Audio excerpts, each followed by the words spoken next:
اگر کوئی آدمی رات میں اٹھ کر 2 بجے اور 3 بجے تہجد کی نماز پڑھ رہا ہے، رو رہا ہے، جہنم سے پناہ مانگ رہا ہے، ربنا صرف عنا عذاب جہنم ان عذابها کان غراما، دعا مانگ رہا ہے، لیکن اس کا پڑوسی بھوکا سو رہا ہے، اس پڑوسی کے بچے بھوکے سو رہے ہیں، ان کو کھانا نہیں ملا ہے، اور آپ کو معلوم ہے کہ وہ غریب آدمی ہے، اس کے گھر میں چولہا نہیں جلا، تو ایسی نماز، ایسی عبادت اور ایسی دعا آپ کے منہ پہ مار دی جائے گی۔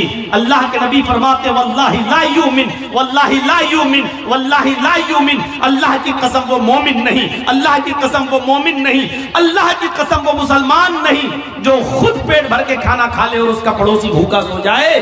آپ کی نماز آپ کے منہ پہ مار دی جائے گی۔ اسلام کو ایسی عبادت کی کوئی ضرورت نہیں ہے جو اللہ کی عبادت تو آپ کرو لیکن اللہ کی مخلوق اور بندوں کو بھوکا مرتے ہوئے چھوڑ دو، جبکہ تمہیں معلوم ہے کہ وہ بھوکا ہے اور تمہیں یہ بھی معلوم ہے کہ غربت کی وجہ سے اس کے گھر میں چولہا نہیں جلا۔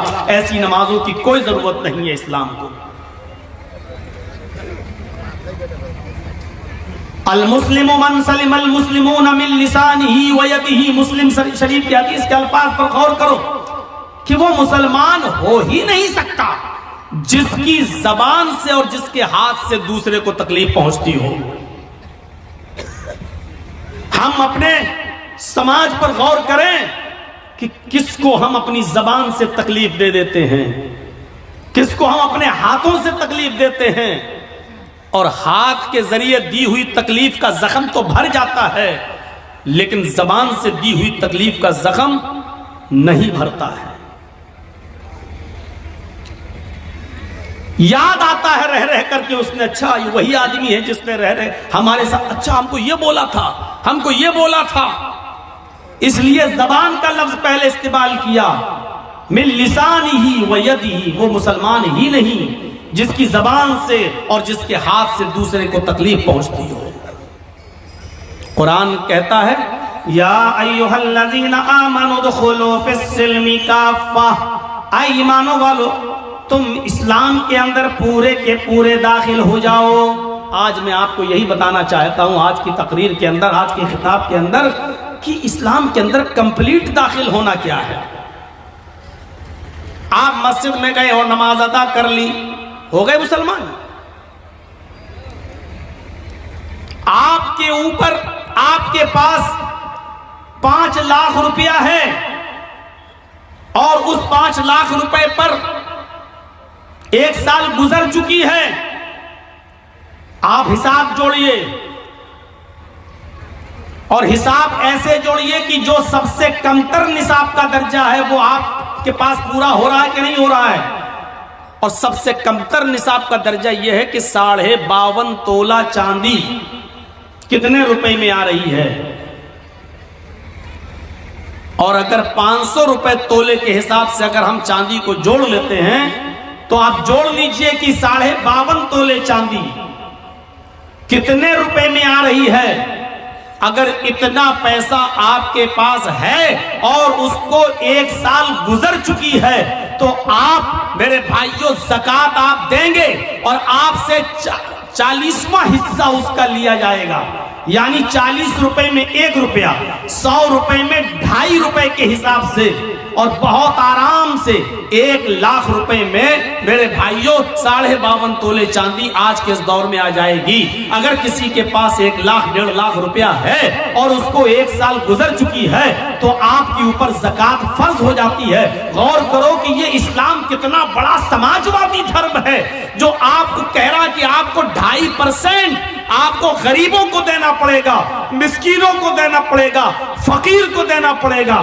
فقیر الذی لا مال لہ، فقیر اس کو کہتے ہیں کہ جس کے پاس کوئی مال ہی نہ ہو، کچھ بھی نہیں ہے اس کے پاس، آپ اس کو دیجئے۔ اور مسکین اس کو کہتے ہیں کہ جس کے پاس مال تو ہے اور وہ کمانے کا ذریعہ بھی ہے لیکن اس کے پاس اتنا مال نہیں ہے کہ وہ اپنا اور اپنے بیوی بچوں کا پورا خرچہ، اور اس کے اتنی کمائی نہیں ہوتی ہے کہ جس میں اس کا اور اس کی بیوی کا خرچہ پورا اور بچوں کا خرچہ چل سکے، تو ایسے آدمی کو بھی آپ کو اپنی زکوٰۃ میں سے دینا پڑے گا۔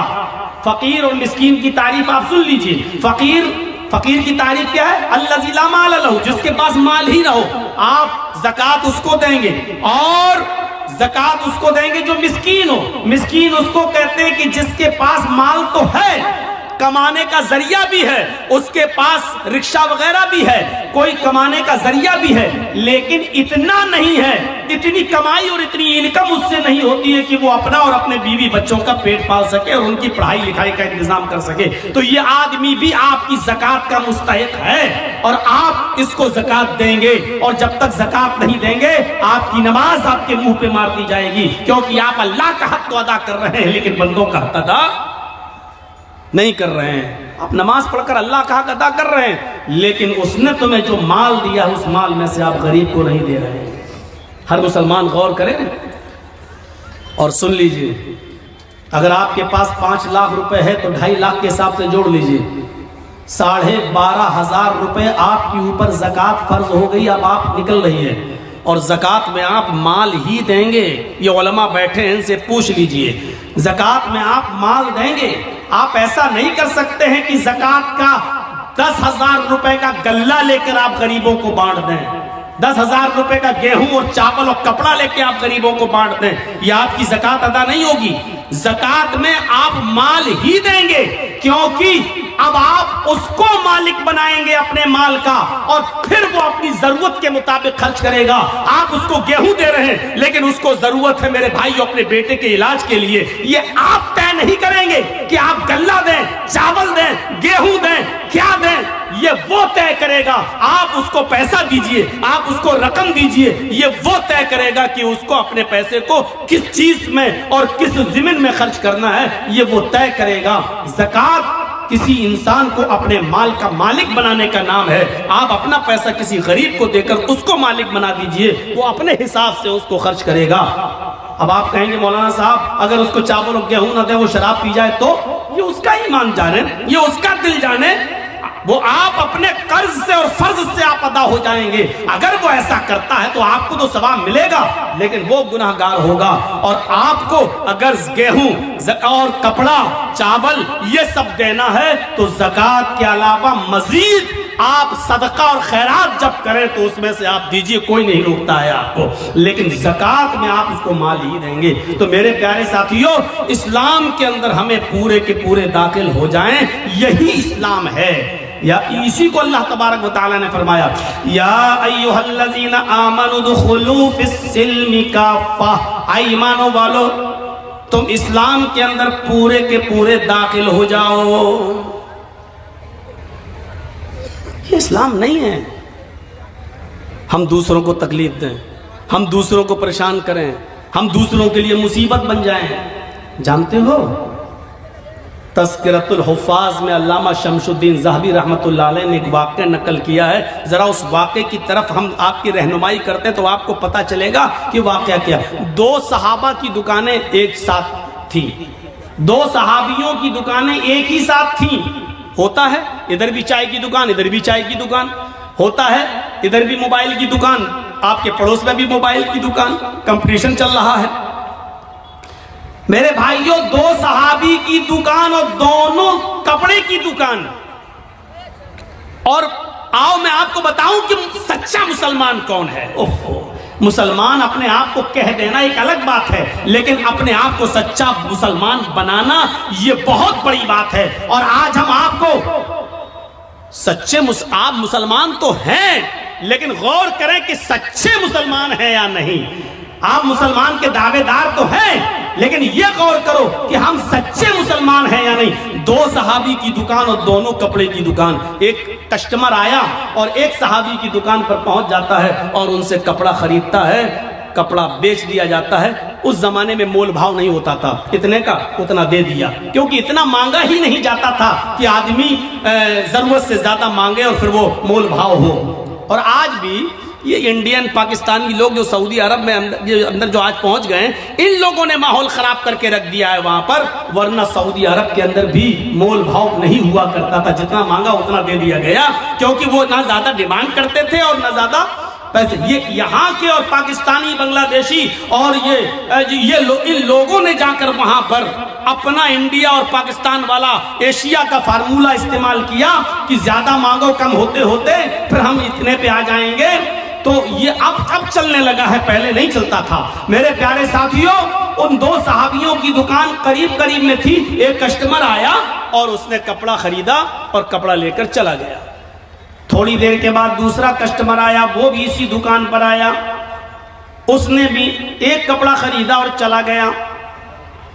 تھوڑی دیر کے بعد ایک تیسرا شخص آیا، وہ بھی اسی دکان پر آیا اور اس نے بھی کپڑا خریدا اور چلا گیا۔ تھوڑی دیر کے بعد چوتھا کسٹمر اسی دکان پر آتا ہے، لیکن دکان والا بھی یہ سوچ رہا ہے، یا اللہ میرے پاس تو 3 کسٹمر آ چکے ہیں، میری انکم تو اتنی ہو چکی ہے کہ آج جو کمائی مجھے حاصل ہوئی، جو پروفٹ ہوئی، جو منافع ہوا، جو لابھ ہوا، آج میرے گھر کا چولہا جل جائے گا اور میرے بیوی بچے آج پیٹ بھر کر کھانا کھا لیں گے۔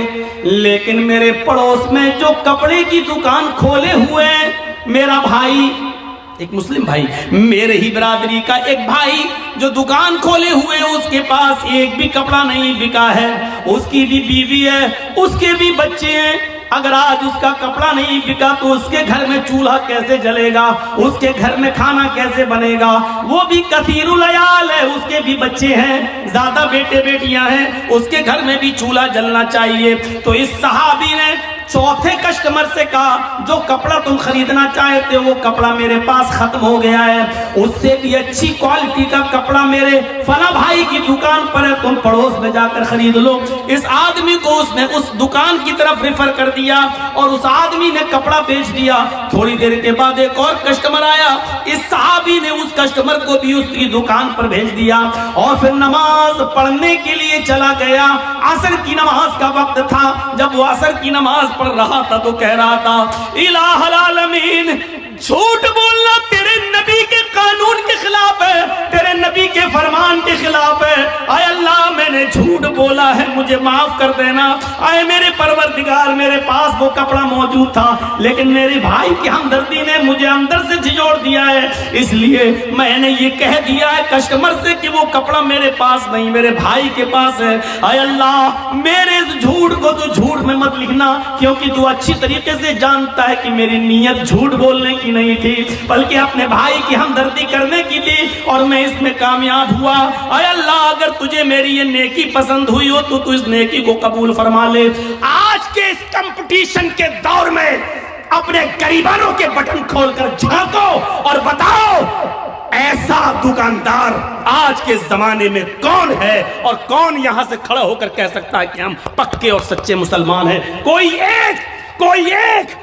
ایک اٹھ کر بتائے اور یہ کہے کہ ہم پکے مسلمان ہیں اور ہم اپنا کسٹمر دوسرے کی دکان پر بھیج دیتے ہیں، ہم دوسرے کے ہمدرد نہیں۔ دوسرے کی دکان پہ آنے والا کسٹمر بھی آپ دور سے پکار کر اپنے پاس بلا لیتے ہیں۔ اگر 2 رکشے والے ہیں تو 2 رکشے والا، ایک نے 20 مانگا، دوسرا کہتا ہے ہم سے 15 دے دینا، ہمارے رکشے پر بیٹھ جاؤ، وہ اور کم کر لیتا ہے۔ آج کے اس کمپٹیشن کے دور میں ہر مسلمان اپنے گریبانوں میں جھانک کر دیکھے اور بتائے کہ کون پکا مسلمان ہے۔ نام تو ہے محمد جرجیس، نام تو ہے محمد اظہر، نام تو ہے نسیم احمد، نام تو ہے محمد اکرم، نام ہے، اور نام رکھنے سے کوئی آدمی مسلمان نہیں ہو جاتا۔ اگر نام سے ہی کوئی آدمی مسلمان ہوتا تو اللہ کی قسم عبداللہ ابن ابی ابن سلول جنت میں جاتا۔ میرے بھائیو اگر نام سے ہی کوئی آدمی مسلمان ہوتا تو جانے کتنے لوگ ایسے ہیں کہ جن کے نام اسلامی تھے اور وہ نبی اکرم کے مخالف تھے اور اللہ کے رسول نے ان کو جہنم میں جانے کی بشارت دی ہے۔ میرے پیارے ساتھیو، نام رکھ لینے سے کچھ نہیں ہوتا اور نام کے ہو جانے سے کچھ نہیں ہوتا۔ ہر آدمی غور کر کے دیکھے کہ وہ کتنا پکا مسلمان ہے۔ دوسرے کی ہمدردی کا نام ہی تو اسلام ہے۔ اسی لیے تو اللہ کے نبی صلی اللہ علیہ وسلم نے فرمایا کہ وہ آدمی مومن نہیں، وہ آدمی مومن نہیں، وہ آدمی مومن نہیں۔ کون؟ جو خود پیٹ بھر کے کھانا کھا لے اور دوسرا بھائی اس کا بھوکا سو جائے۔ پڑوسی، اور پڑوسی میں قید نہیں ہے کہ مسلمان نہیں، کوئی بھی ہو، پڑوسی کا لفظ ہے، کوئی بھی ہو پڑوسی ہونا چاہیے، چاہے وہ ہندو ہو، یہودی ہو، عیسائی ہو، بدھسٹ ہو، جینی ہو، سکھ ہو، کسی بھی مذہب سے اس کا تعلق ہے۔ اگر وہ بھوکا سو گیا تو یاد رکھیے کہ آپ کی نماز آپ کے منہ پہ مار دی جائے گی۔ نماز، ہم تو نماز بھی پڑھتے ہیں تو ایسا لگتا ہے جیسے اللہ کے اوپر بہت بڑا احسان کر کے آ رہے ہیں۔ مسجد سے نکلے، داڑھی پہ ہاتھ پھیرے، نکل، السلام علیکم، وعلیکم السلام. لگ رہا ہے جیسے اللہ پر بہت بڑا احسان کر کے آیا ہے، اللہ پر بہت بڑا احسان کر کے. اور کچھ تو ایسے ہیں ہم سے کہے جرجی صاحب جب سے ہم نے نمازیں پڑھنا شروع کی تب سے اور روزی روٹی میں تنگی ہو گئی، پتہ نہیں چل رہا کیا ہے. اس سے تو ہم پہلے جو نماز نہیں پڑھتے تھے اس نے یہ نہیں کہا کہ ہم پڑھنا نہیں چاہتے، اس نے کہا مجھے وجہ بتاؤ مولانا صاحب. میں انکار نہیں کر رہا ہوں، میں کہتا ہوں نماز پڑھنا چاہیے، لیکن جب سے میں نے نماز پڑھنا شروع کی تب سے میرے اوپر اور پریشانیاں آنا شروع ہو گئی، میں کیا کروں مولانا صاحب آپ بتائیے. نماز نہیں پڑھتا تھا تو خوب ملتی تھی. ہم نے کہا آزمائش کس کا نام ہے، امتحان کس کا نام ہے. اللہ تعالیٰ نے کہا کہ ہم ہر مسلمان کو آزمائیں گے، آزمائش اس کی کریں گے. یہ آزمائش، یہ امتحان کس چیز کا نام ہے؟ اور سوچ کتنی بدل گئی، سوچ کتنی بدل گئی. آج ہم نماز پڑھ رہے ہیں اور اگر روزی روٹی میں کمی ہو جائے تو ہم کیا کہتے ہیں؟ روزی روٹی میں کمی آ جائے تو ہم کیا کہتے ہیں؟ یار جب سے نماز پڑھ رہا ہوں ہماری روزی روٹی تنگ ہو گئی ہے، ہمیں برکت نہیں ہو رہی ہے. اور اللہ کے نبی کے زمانے میں ایک صحابی اسلام لائے، ایک شخص اسلام لایا، صحابی بن گیا، اور جب صحابی بنا تو نماز شروع کر دی. اور جب نماز شروع کی تو وہ بکریوں کا ایک ریوڑ ان کے پاس ہو گیا، اس کے بعد اونٹوں کا ریوڑ ہو گیا، اس کے بعد ان کے پاس لمبی چوڑی رقم تیار ہو گئی، بہت امیر آدمی ہو گئے. وہ نماز پڑھ رہے ہیں اور دولت ان کے پاس آ رہی ہے، بھیڑیں، بکریاں، اونٹ. مالک وہ آئے اللہ کے نبی کے پاس اور کہنے لگے کہ اللہ کے رسول میں بڑا کنفیوز ہوں. جب میں اسلام نہیں لایا تھا تو میں بہت غریب تھا، اور جب میں اسلام لایا اور نماز پڑھنے لگا، جب سے میں نے نمازیں پڑھنا شروع کی میرے پاس بکریاں آنا شروع ہوئی، بھیڑیں آنا شروع ہوئی، اونٹ آنا شروع ہوئے، گھوڑے آنا شروع ہوئے، کھچر آنا شروع ہوئے، میرے پاس دولت رکنے کا نام نہیں لیتی ہے. اللہ کے نبی نے فرمایا ٹھیک ہے تمہاری عبادت کی برکت ہے، اللہ تمہیں نواز رہا ہے. اس نے کہا نہیں، اے اللہ کے نبی میں یہ سوچ رہا ہوں، اے اللہ کے رسول میں یہ سوچ رہا ہوں کہیں اللہ میری عبادتوں کا صلہ، اللہ میری نماز کا صلہ، اللہ میری نماز کا بدلہ اور نماز کا انعام اسی دنیا میں تو مجھے نہیں دے رہا ہے، اور آخرت میں کہیں ہمیں محروم تو نہیں کر دے گا. ایسا تو نہیں کہ دنیا میں مجھے سب کچھ مل جائے اور اللہ تعالیٰ آخرت میں ہمیں ہماری عبادتوں کا کوئی صلہ نہ دے. الٹی سوچ، ہماری الٹی سوچ. مولانا جب سے میں نے نمازیں پڑھنا شروع کی برکت ہی نہیں ہو رہی ہے، اور وہ کیا کہہ رہے ہیں اے اللہ کے رسول جب سے میں نے نمازیں پڑھی دولت رکی نہیں رہی، کہیں اللہ ہمیں اسی دنیا میں تو نہیں دے رہا ہے اور آخرت میں کہیں محروم تو نہیں کر دے گا. سوچ بدلو اپنی سوچ. وَلَنَبْلُوَنَّكُمْ بِشَيْءٍ مِّنَ الْخَوْفِ وَالْجُوعِ وَنَقْصٍ مِّنَ الْأَمْوَالِ وَالْأَنفُسِ وَالثَّمَرَاتِ وَبَشِّرِ الصَّابِرِينَ.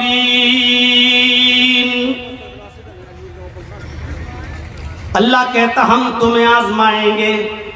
مسلمانوں سنو، اللہ کہتا ہم تمہیں آزمائیں گے. وَلَنَبْلُوَنَّكُمْ بِشَيْءٍ مِّنَ الْخَوْفِ، ہم تمہیں آزمائیں گے خوف ڈال کر، ایسے حالات پیدا کر دیں گے کہ تم ڈرو گے. جیسے آج پورے ہندوستان کے ہی نہیں پوری دنیا کے حالات پر آپ نظر ڈالیے آپ، اور کسی ایک جگہ پر بھی آپ دیکھ لیجئے کہ مسلمان جہاں رہتا ہے اس مسلمان کو کہیں امن، کہیں شانتی، کہیں سکون اس کو نظر آ رہا ہے. مجھے بتائیے ایران کے حالات دیکھیے، مسلمان کہیں سکون کے ساتھ ہے؟ سیریا کے حالات دیکھیے، مسلمان کہیں سکون کے ساتھ ہے؟ لبنان کے حالات دیکھیے، کہیں مسلمان سکون کے ساتھ ہے؟ عراق کے حالات دیکھیے، مسلمان کہیں سکون کے ساتھ ہے؟ فلسطین کے حالات دیکھیے، مسلمان کہیں سکون کے ساتھ ہے؟ اردن کے حالات دیکھیے، مسلمان کہیں سکون کے ساتھ ہے؟ مجھے دنیا کا کوئی ایسا چپا بتائیے جہاں مسلمان رہتا ہے اور وہاں سکون کے ساتھ ہو. آپ اپنا پڑوسی ملک دیکھ لیجئے، مسجدوں میں بمباری ہو رہی ہے، ایک دوسرے کو مار رہا، قتل کر رہا ہے. آپ کے اپنے پڑوسی ملک کے اندر مسجدیں تک محفوظ نہیں ہیں اور وہاں آتم گھاتی حملے ہو رہے ہیں. یہ کون سا اسلام ہے اور کون سی اسلام کی تعلیم ہے؟ میرے بھائیوں، آپ دنیا کی کسی چپے پہ جا کر دیکھ لو اور بتاؤ اتہاس، ہسٹری اور آج کی موجودہ حالات کو کا جائزہ لے کر مجھے بتاؤ کہ مسلمان کہاں چین و سکون کے ساتھ ہے. ضربت علیہم الذلۃ والمسکنہ، اتنا ذلیل، اتنا رسوا، اتنا انسلٹڈ، اتنا ذلیل اور رسوا دنیا کے کسی دور میں نہیں ہوا تھا جتنا آج کے دور میں مسلمان ہے۔ کیوں؟ اس کی وجہ یہ ہے کہ آج اس کے اندر سے ایمان نکل چکا ہے۔ وَلَا تَهِنُوا وَلَا تَحْزَنُوا وَأَنْتُمُ الْأَعْلَوْنَ إِن كُنتُم مُؤْمِنِينَ۔ اللہ نے تو حکومت و سلطنت دینے کا وعدہ، عزت و سرداری دینے کا وعدہ اس شرط پہ کیا تھا کہ اگر تمہارے اندر ایمان ہوگا تو ہم تمہیں عزت دیں گے، ہم تمہیں بلندی دیں گے، ہم تمہیں باعزت بنائیں گے۔ میرے پیارے ساتھیوں، آج ہم جتنا ذلیل ہیں اس کی وجہ یہ ہے کہ آج ہمارے اندر اتنا ہی ایمان کمزور ہے، آج اتنا ہی ایمان کمزور ہے آج ہمارے اندر۔ ابھی کوئی کہہ دے کسی کا چہرہ دیکھ کر، اور میں نے یہ دوسروں کو تو چھوڑو، میں نے اپنوں کو دیکھا ہے، اپنوں سے مراد سمجھ رہے ہیں شیر شاہ برادری کو، اور بھی کھل کے کہہ دوں اہل حدیثوں کو، بس ایسے ہی ارے باپ تمہارا چہرے پہ دیکھو بہت مایوس پریشان نظر آتے ہو، دیکھیے دھول میں لاٹھی مار رہے ہیں، حقیقت میں ہمیں کچھ نہیں معلوم۔ مجھے لگتا ہے کہ ضرور تمہارا کوئی رشتہ دار تمہارے ساتھ گڑبڑ کر رہا ہے، جادو ٹونا کا اثر لگ رہا ہے تمہارے اوپر، اس کے بعد وہ بس آپ کے پیچھے ہاتھ دھو کر نہیں نہا دھو کر پڑ جائے گا۔ ہے مولانا صاحب آپ کو کیسے معلوم؟ بالکل صحیح بات ہے مولانا صاحب، جتنا پیسہ آتا ہے بچتا ہی نہیں ہے، ہم کماتے بہت ہیں، ایک دن میں 10,000 روپے کماتے ہیں، لیکن گھر آتے آتے ہمارا کبھی بیٹا بیمار، کبھی بیوی بیمار، کبھی یہ بیمار، کبھی وہ بیمار، ایک دم چلا جاتا ہے۔ مولانا برکت نہیں ہو رہی ہے۔ آپ نے صحیح پہچانا ہے، اب مولانا صاحب کو موقع مل گیا بکرا حلال کرنے کا، اب صحیح ہے، یہ آدمی بس میرے جال میں پھنس گیا۔ ایک آدمی تو باقاعدہ ایسا ملا، کہنے لگا کہ بہت اچھی بات آپ نے کہی ہے، اس کا علاج تو ہو جائے گا لیکن خرچہ بہت پڑے گا۔ اس بیچارے مجبور آدمی نے کہا کہ کتنا خرچہ لگے گا مولانا صاحب؟ کہ بہت زیادہ نہیں، بس دنیا میں 1,24,000 نبی آئے، ہر نبی کے نام پر 1 روپیہ دے دو، تمہاری مصیبت حل ہو جائے گی۔ اب سوچو کہ ہر نبی کے نام پر 1 روپیہ دے گا تو 1,24,000، یعنی مولوی صاحب کی ڈیمانڈ یہ ہے کہ 1,24,000 روپے ہم کو دے دو، تمہاری مصیبت دور ہو جائے گی۔ اور اس کو کم آنکنے کا انداز دیکھو، ہر نبی کے نام پر 1 روپیہ، ارے ایک نبی کے نام پر 1 ہی روپیہ تو مانگ رہے ہیں۔ اس سے پوچھو کہ ایمان تو تیرا محمد الرسول اللہ پر ہے، اقرار ہے کہ اللہ نے اور بھی نبی بھیجے ہیں، ایمان تو محمد الرسول اللہ پر ہے، اور اس بات پر بھی ایمان ہے کہ اگر وہ سارے کے سارے نبی کے دور میں، کسی بھی پیغمبر کے دور میں اگر محمد رسول اللہ آ جاتے تو اس نبی کو بھی محمد پر ایمان لانا پڑتا، اس رسول کو بھی محمد رسول اللہ پر ایمان لانا پڑتا۔ جب اس رسول کی رسالت محمد رسول اللہ کے آ جانے کے بعد کالعدم ہے، منسوخ ہے، تو پھر اس کے نام پر تو پیسہ کیسے مانگ سکتا ہے؟ اس کے نام پر تو روپیہ کیسے مانگ سکتا ہے؟ اس کے نام پر تو پیسہ کی ڈیمانڈ کیسے کر سکتا ہے؟ یہ کوئی سوال اگر کر دے گا تو کہہ دیں گے وہابی ہو تم، تم یہاں سے، یہ اتنی عقل تو وہابیوں کے پاس ہوتی، تمہارے پاس کہاں سے آ گئی؟ میرے ساتھیوں، اللہ نے کہا یا ایھا الذین آمنوا وَلَنَبْلُوَنَّكُمْ بِشَيْءٍ مِّنَ الْخَوْفِ، ہم خوف ڈال کر بھی تمہیں آزمائیں گے۔ یہ خوف نہیں ہے تو اور کیا ہے؟ آج کے حالات پر ذرا نظر ڈالیے، خوف ڈال کر بھی ہم تمہیں آزمائیں گے۔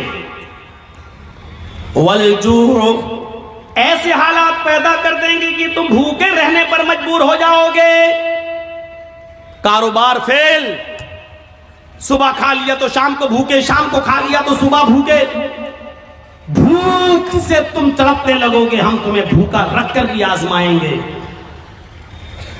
وَنَقْصٍ مِّنَ الْأَمْوَالِ، تمہارے مالوں میں نقصان کر کے بھی ہم تمہیں آزمائیں گے۔ وَالْأَنفُسِ، تمہاری جانیں لے کر بھی ہم تمہیں آزمائیں گے۔ دیکھیے کیسی کیٹاگری بیان کی اللہ نے، خوف ڈال کر بھی آزمائیں گے، بھوکا مار کر، بھوکا رکھ کر بھی آزمائیں گے، تمہارے مالوں میں نقصان پہنچا کر بھی تمہیں آزمائیں گے، تمہاری جانیں لے کر بھی آزمائیں گے۔ والثمرات، تمہارے پھل فروٹ، کھیتیاں باڑیاں، کھیت اور سبزیاں برباد کر کے بھی ہم تمہیں آزمائیں گے، یعنی تمہارے کھیتوں میں نقصان کر کے جس کی تم پیداوار کرتے ہو، مکئی، چاول، دھان، بھٹا، جن چیزوں کو تم زمین میں اگاتے ہو، زمین سے پیدا کرتے ہو، پھل فروٹ سبزی کی شکل میں، اناج کی شکل میں، ہم اس کو بھی برباد کر کے ہم تمہیں آزمائیں گے، ان تمام شکلوں میں ہم تمہارا ایگزام لیں گے، ہم تمہارا امتحان لیں گے۔ وَبَشِّرِ الصَّابِرِينَ، اے محمد صلی اللہ علیہ وسلم، میرے جو بندے ان تمام چیزوں میں صبر کر لیں اور اللہ کے علاوہ کسی اور کا دامن نہ تھامیں، اللہ کے علاوہ کسی اور کا دامن نہ پکڑیں، اللہ کہتا ہے وَبَشِّرِ الصَّابِرِينَ، ایسے لوگوں کو جنت کی بشارت دے دو، ایسے لوگوں کو جنت کی خوشخبری سنا دو، ان لوگوں کے لیے جنت ہے۔ ہم مسلمان بنے پھر رہے ہیں، خوف برداشت نہیں کر سکتے ہیں، مالوں میں نقصان ہو جائے تو اللہ کو دوش دینے لگتے، میں نے کیا بگاڑا ہے، کافروں کو ملے حور و قصور اور مسلمان کو فقط وعدے حور۔ دنیا میں ساری نعمتیں بے نمازیوں بے روزگاروں کے پاس موجود ہیں اور ہمیں کچھ نہیں مل رہا ہے، ہم عبادت کر رہے ہیں تو اور زیادہ پریشانی، آپ اللہ سے شکایتیں کرنے لگتے ہیں۔ میرے بھائیوں، یہ سب سے بڑی جہالت ہے ہماری، یہ سب سے بڑی جہالت ہے ہماری۔ ہمیں پکا اور سچا مسلمان بننا ہے، ہمیں یہ دیکھنا ہے کہ ہم اللہ کی عبادت کے ساتھ ساتھ اس کی مخلوق کا کتنا حق ادا کر رہے ہیں۔ ارے تم تو انسانوں کی بات کرتے ہو اور چرچیز تم تو پڑوسیوں کی بات کرتے ہو۔ اسلام تو یہ کہتا ہے کہ کسی بھی کبوتر کو، کسی بھی مرغی کو، کسی بھی جانور کو باندھ کر اس پر نشانہ نہ لگاؤ۔ کتنے لوگ ایسے ہیں جو جانوروں پر نشانہ لگاتے ہیں، کتنے لوگ ایسے ہیں مستقبل قریب کے اندر، ماضی قریب کے اندر ایسے بہت سے لوگوں کو تو میں نے اپنی آنکھوں سے دیکھا ہے جو جانوروں کو لڑایا کرتے تھے۔ دیسی مرغ کی لڑائی ہوا کرتی تھی، ان میں ناخن ان کے بڑے بڑے کر دیے جاتے تھے اور مرغ آپس میں لڑاتے ہیں، جب تک وہ خون کھچر نہ ہو جائے اور ایک مرغہ جب تک بھاگ نہ جائے تب تک ہار جیت کا فیصلہ نہیں ہوتا۔ پتہ نہیں اب یہ ہوتا ہے کہ نہیں ہوتا ہے۔ ہمارے اتر پردیش میں یہ جہالت آج بھی چلتی ہے، مجھے نہیں معلوم کہ آپ کے بہار و بنگال میں کیا کنڈیشن ہے۔ میرے پیارے ساتھیوں، اسلام اس لڑائی کو، جانوروں کی اور پرندوں کی اس لڑائی کو بھی حرام قرار دیتا ہے اور مرغ کو لڑا کر زخمی کرنے والوں کو بھی مجرم قرار دیتا ہے۔ میرے پیارے ساتھیوں، اسلام تو وہ پیارا مذہب ہے کہ ایک عورت نے ایک بلی کو پکڑ لیا اور بلی کو پکڑنے کے بعد باندھ دیا اور 3 دن اس کو بھوکا اور پیاسا رکھا، یہاں تک کہ وہ مر گئی۔ نہ چھوڑتی تھی کہ وہ شکار کر کے اپنا غذا حاصل کر لے، اپنا رزق حاصل کر لے، نہ خود اس کو کھانا دیتی تھی۔ بلی بھوکی پیاسی مر گئی۔ وہ نمازی تھی، سنو، ہاں غور کرو حدیث کے الفاظ پر، وہ نمازی تھی، وہ روزے دار تھی، وہ اللہ کی عبادت بھی کیا کرتی تھی، اللہ کو مانا بھی کرتی تھی، لیکن اس نے اللہ کی ایک مخلوق بلی کو باندھ دیا، اس کو بھوکا رکھا اور پیاسا رکھا اور اس بلی کو بھوک اور پیاس کی شدت سے مار ڈالا۔ لیکن جب یہ عورت مری تو اللہ تعالیٰ نے اس کی نمازوں کے بدلے اس کو جنت نہیں دی، اس کے روزوں کے بدلے اس کو جنت نہیں دی، اس کی زکات اور خیرات کے بدلے اس کو جنت نہیں دی۔ اللہ کے نبی فرماتے ہیں اللہ رب العالمین نے اس عورت کو جہنم کے اندر داخل کر دیا، اس لیے کہ اس نے بلی کو بھوکا اور پیاسا رکھا تھا اور مار دیا۔ نماز پڑھ لینے کا نام اسلام نہیں ہے، روزہ رکھ لینے کا نام اسلام نہیں ہے، عبادت ہے ٹھیک ہے، لیکن اسلام یہ ہے کہ تم اللہ کی مخلوق کے ساتھ بھی رحم کرو، اللہ کی مخلوق، اللہ کی سرشٹی کے ساتھ بھی تمہیں رحم کا برتاؤ کرنا ہے۔ یہ عورت بلی کو باندھ کے رکھی تھی، جب مری بلی تو مر گئی بھوکی پیاسی، لیکن نماز اور روزہ رکھنے کے باوجود جنت کی مستحق نہیں ہوئی۔ اور بخاری پڑھیے، ایک عورت ایسی بھی تھی جو بدچلن تھی۔ اب بدچلن کا خلاصہ نہیں کروں گا، آپ سمجھ جائیے کہ بدچلن کس کو کہتے ہیں، بس دوسرے لفظوں میں کہہ دوں کہ وہ طوائف تھی، کیونکہ حدیث میں فاحشہ کا لفظ موجود ہے، یعنی جسم فروش تھی، پیسہ لیتی تھی اور اپنا جسم بیچتی تھی، بدچلن تھی، زانیہ تھی، بدکار عورت تھی۔ اس نے ایک جنگل میں ایک کتے کو دیکھا جو گیلی زمین کے پاس بیٹھ کر اپنی زبان سے گیلی زمین کو چاٹ رہا ہے، گویا کہ وہ پیاسا ہے اور اس گیلی زمین سے کچھ پانی لینا چاہتا ہے، لیکن گیلی زمین سے پانی نہیں مل رہا ہے۔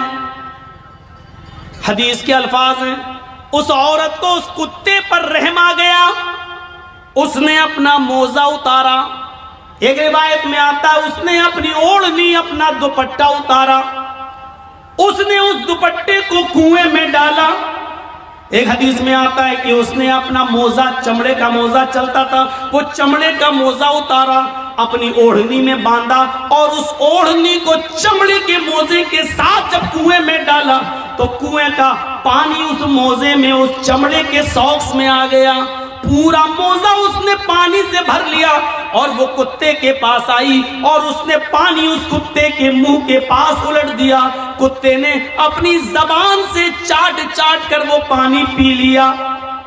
اس وقت تک وہ اس کو پانی پلاتی رہی جب تک کہ وہ کتا پیاس کی شدت سے اس کی پیاس بجھ نہیں گئی، وہ سیراب نہ ہو گیا اور اپنے آپ دم ہلا کر جانے لگا۔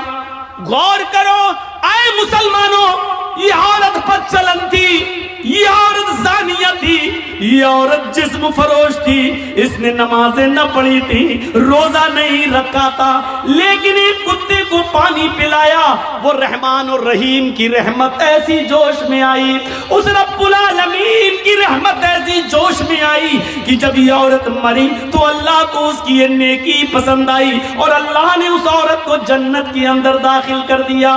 اسلام یہ بتاتا ہے کہ اللہ اپنا حق معاف کر سکتا ہے، لیکن مخلوق کا حق مارو گے تو اللہ معاف نہیں کرے گا۔ نمازوں میں سستی ہوگی، اللہ معاف کر سکتا ہے، روزے میں سستی ہوگی، اللہ معاف کر سکتا ہے، لیکن اگر آپ نے کسی کا حق مارا ہے تو اللہ معاف نہیں کرے گا جب تک کہ آپ کا وہ بھائی آپ کو معاف نہ کر دے۔ کتنے لوگ بیٹھے یہاں پر، کتنے یتیموں کا حق مارے بیٹھے ہوں گے، کتنا اپنے بھائیوں کا حق مارے بیٹھے ہوں گے، اور ان سب کے حق نہیں بھی مارے ہوں گے تو اپنی بیٹیوں کا اور اپنی بہنوں کا حق تو مارے ہی ہوں گے۔ کتنے لوگ ہیں جو یہ کہہ کے جاتے ہیں کہ میرے مرنے کے بعد میرے بیٹوں کے ساتھ ساتھ میری بیٹی کو بھی ہماری وراثت میں سے قرآن و حدیث کے مطابق حصہ دے دینا، اور کتنے ایسے لوگ ہیں کہ باپ کے مرنے کے بعد اپنے باپ کی وراثت میں بیٹوں کے ساتھ ساتھ وہ اپنی بہنوں کو بھی حق دیتے ہیں، اور کتنے ایسے بھائی ہیں وہ مجھے بتائیں کھڑے ہو کر کہ جنہوں نے اپنی پراپرٹی میں سے اپنی بہنوں کو بھی حصہ دیا ہوگا۔ حاجی صاحب ہیں، نماز پڑھنے جا رہے ہیں، لمبی داڑھی ہے، تہجد کی نماز پڑھ رہے ہیں، مر گئے لیکن اپنی پراپرٹی میں سے اپنی بہن کو حق دے کر نہیں گئے۔ ارے باپ کی پراپرٹی میں سے بھی حق ہے اور بھائی کی پراپرٹی میں سے بھی بہن کا حق ہے۔ بہن کو اللہ تعالیٰ نے لڑکی کو ہر طریقے سے حق دیا ہے، باپ بھی اپنی بیٹی کو دے گا، بھائی اپنی بہن کو دے گا، شوہر بھی اپنی بیوی کو دے گا، اور بیٹا ہے تو وہ بھی اپنی ماں کو، بیٹے کی پراپرٹی میں سے ماں کو بھی حق ملے گا۔ ایک عورت چاروں طرف سے حقدار ہے، سمجھ رہے؟ جیسے میری ایک بہن ہے، وہ میرے باپ کی وراثت میں بھی حصہ پائے گی، اور جرجیز کو جو حصہ ملا ہے یا جو ہم نے کمایا ہے اور خریدا ہے، پراپرٹی بنائی ہے، جرجیز کی پراپرٹی میں سے بھی وہ حقدار ہوگی، اور وہ جس شوہر کے ساتھ رہتی ہے اس شوہر کی پراپرٹی میں سے بھی اس کو ملے گا، اور اس کا جو بیٹا ہے،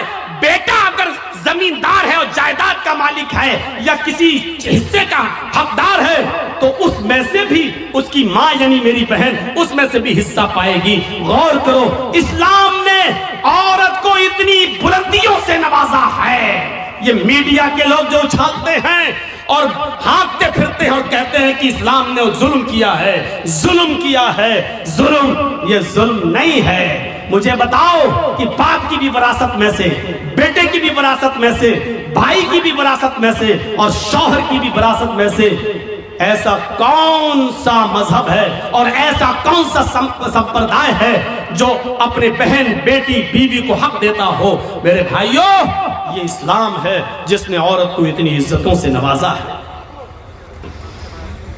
اگر ماں ہے تو کہہ دیا کہ تیرے قدموں کے نیچے تیری اولاد کے لیے جنت ہے،